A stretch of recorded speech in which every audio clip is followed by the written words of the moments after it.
must go forth. Prayer must go forth. Prayer must go forth.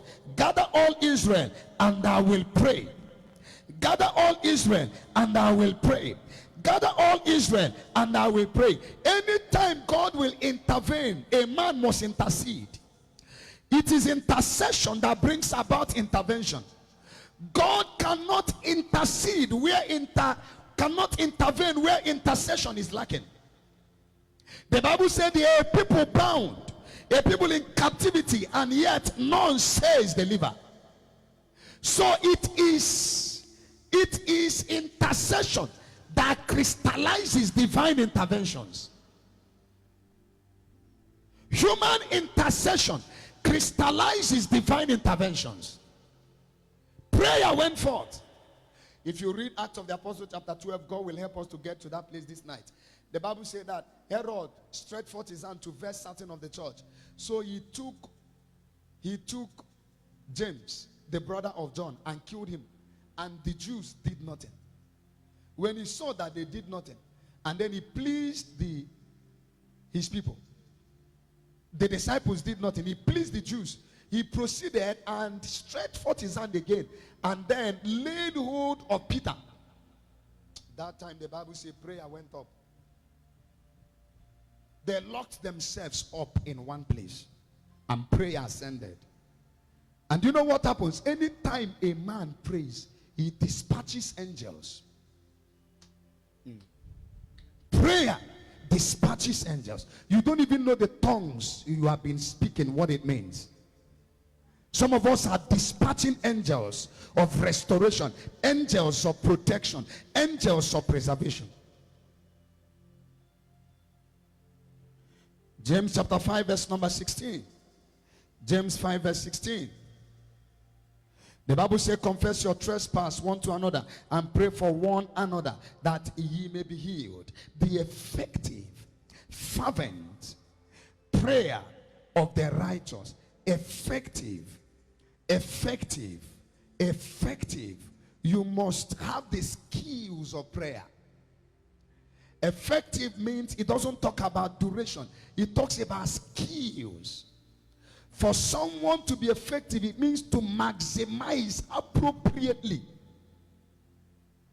For a woman to be an effective cook, she knows how to galvanize the ingredients and get a very sweet soup. For that same woman to be fervent, she must now know how to replicate that menu, so that anytime she cooks it, it will be sweet as the first one she has cooked. So effectiveness talks about skills. The effective fervency talks about duration. So it must be effective and it must be prevailing. Anyone that tells you that long prayer doesn't matter, the person has not met God. It's not possible to trade and to do business in the deep and not be familiar with long prayers. Because prayers must prevail before God can intervene. The effective fervent prayer of the righteous man. Oh, keep me on my scriptures. I don't know why you keep bringing up this. Just keep me on my scriptures. The effective fervent prayer of a righteous man avails much. Much. It is limitless. Give it to me in Amplified. In Amplified version. The Bible says, he said the earnest, heartfelt, continued prayer of a righteous person makes a tremendous power available, dynamic in its working. Because of time, what is the next thing they did? They fasted. So anytime a man must break loose from shackles, don't neglect the place of fasting and prayer. Verse number 6, they gathered together to Mizpeh and drew water and poured it out before the Lord and fasted. In Matthew chapter 17 verse 21, the Bible said, this kind goeth not out except by prayer and by fasting. When you add fasting to your prayer, it shows how desperate you are for the interventions of God. When you add fasting to prayer, it shows God your desperation for him to answer. It shows God your desperation for what you seek.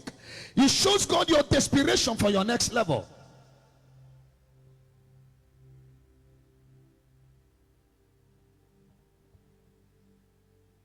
They came to Jesus. A man came to Jesus and said to Jesus, I brought my child from morning till night. Your disciples had been trying to cast that devil out, but they could not. So Jesus spoke to that spirit and rebuked it, and the spirit left. They now ran to Jesus as wise people, and they said, where did we get it wrong? How can we get it right next time? Jesus turned to them and said, this kind goeth not out, except men pray and fast. Except fasting is added to prayer.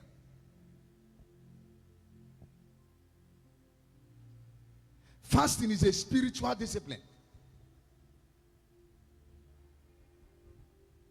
Some of us were fasted until at a certain season God said, after this one, rest.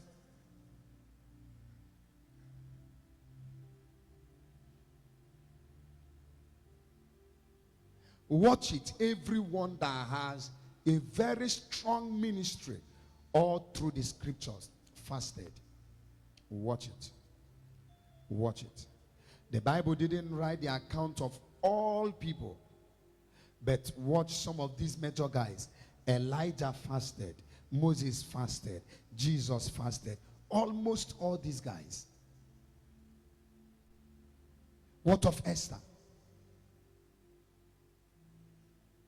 She said, I know that there is a technology in the spirit that moves the hand of God to intervene in the behalf of a man. And that is fasting. So she said, go fast for me while I also fast. And for 3 days they ate nothing and they drank nothing. It was an error to appear before the king uninvited. The penalty is that your life is taken. She showed up and the king couldn't see the law she violated. The king rather asked, what shall be done for the queen? Anytime fasting goes up, God asks a question. What does she need? What does he need? Don't just fast when you are challenged. Don't just fast when things are bad. Make it a point of duty. Once in a week, at least twice in a week. Take out time, 6 to 3. You are not fasting because you are in trouble. Fast before the trouble comes, so that before it ever arrives, you won't see it. Live a battle